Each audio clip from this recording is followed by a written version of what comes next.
एक जगह है, पूरा गांव है, कहते हैं 84 गांवों का मिला हुआ एक का जगह। भी नहीं किया है पर वो चीज हो चुकी है।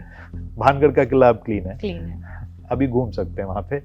कुलधारा में अभी चल रही हैं चीजें, क्योंकि कुलधारा में भी मैं खुद भी गई हुई हूँ 2 बार, और मैंने देखा है अभी भी वहां पर लोग जो है, वहां के आसपास के लोगों से भी बात की थी, तो उनका यही कहना है कि रात के टाइम यहाँ पर डरावनी चीजें होती हैं। जो टूटे हुए खंडहर जो है वो गिरते हैं वहां से पत्थर, और लोगों की आवाज की जो है, बात करने की आवाज भी आती है वहां से, ऐसा वहां के स्थानीय लोगों का कहना तो था। बहुत सारी चीजें हैं, कुछ तो आत्माओं की उपस्थिति होती है, कुछ अविद्या तांत्रिक लोग जो है ना अपना प्रयोग करते हैं, तो उस कारण भी जो है ना उन्होंने इस तरह की चीजें जो फैलाई होती हैं कई जगहों पर। तो और कई बार क्या होता है, सिद्ध व्यक्ति इतने सारे होते हैं कि लोग आएंगे उनसे मांगने के लिए ही आएंगे, तो इस तरह की जो है गतिविधियां वहां पे होती हैं कि ताकि लोग कोई आए ना उनको तंग ही ना करें।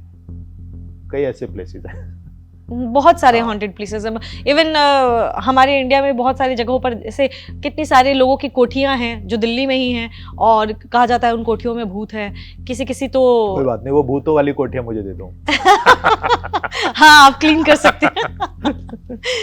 हमारे गुरुदेव बोले यदि कोई बोलता है कि भूतिया जगह जाओ जी, तुम रह लो उसमें जाके। तो मैं एक चीज, जैसे आपने जगह की बात बोली कि रह लो, तो भूतिया जगह पर जैसे आपने कहा कि उसके पास शक्ति नहीं होती आत्मा के पास।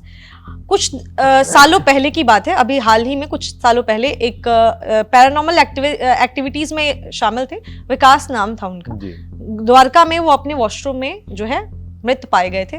वो कहा गया था कि वो उससे पहले कहीं पे उनको कोई, वो यही सारी चीजें पैरानॉर्मल एक्टिविटीज में ज्यादा इन्वॉल्व थे, और वो देखते रहते थे चीजों को, आत्माओं का पता लगाते थे। वो अपने वॉशरूम में मरे हुए मिले थे।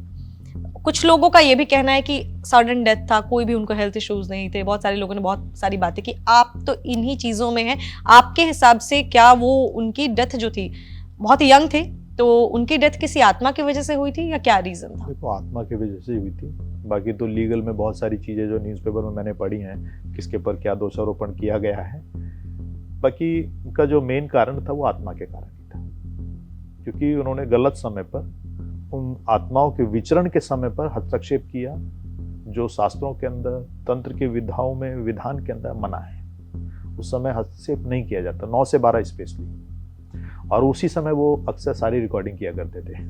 सारी रिकॉर्डिंग आप उनके देखेंगे तो 9 से 12 की मिलेंगी ऑलमोस्ट। आत्माओं का 9 से 12 का क्या कनेक्शन? 9 से 12 वो अपने अविद्या तांत्रिकों का, और इस तरीके के जो आत्माएं हैं, जो विदेही आत्माएं हैं, जो विदेही हैं, उनका भ्रमण का समय होता है। विदेही क्या होता है? विदेही जिनके पास देह नहीं है। ये हमारे पास शरीर है ना। विदेही मतलब जिनके पास देह नहीं है। जिनके पास देह ओके, नहीं है। तो 9 से 12 ही घूमती है। ये टाइम कैसे, मतलब 9 से 12 ये ही हमारे क्यों? गुरुदेव का बताया हुआ है कि ये उस समय जो है विद्या तांत्रिक और विदेही जो भ्रमण करते हैं, तो उस समय उनको छेड़ना नहीं है। बहुत सारे लोग कहते हैं 3 बजे आत्माएं आती हैं। वो अलग चीजें हैं, वो जो उनका जो, बाकी ये भ्रमण का समय, क्योंकि जो एकांत इस तरीके की जो चीजें हैं उस जगह पे वो उनका वास होता है। यानी कि आत्माओं के, जैसा हमें बताया आपने योगी जी ने, कि 9 से 12 उनकी भ्रमण का टाइम होता है, और उनकी जो डेथ थी, और अविद्या तांत्रिक लोग भी उसी समय प्रैक्टिस भी करते हैं। प्रैक्टिस करते हैं। तो प्रैक्टिस के टाइम में कोई आगे तो प्रैक्टिकल उन्हीं पे होगा ना। तो उनकी जो डेथ थी वो किसी उसी के कारण, क्योंकि वहां पर जो तांत्रिक की जो आत्मा थी भानगढ़ के किले में, उसी तांत्रिक की आत्मा ने उनको बुला लिया, बोले चलो मेरे साथ, अब तुम भी मेरे साथ में रहो।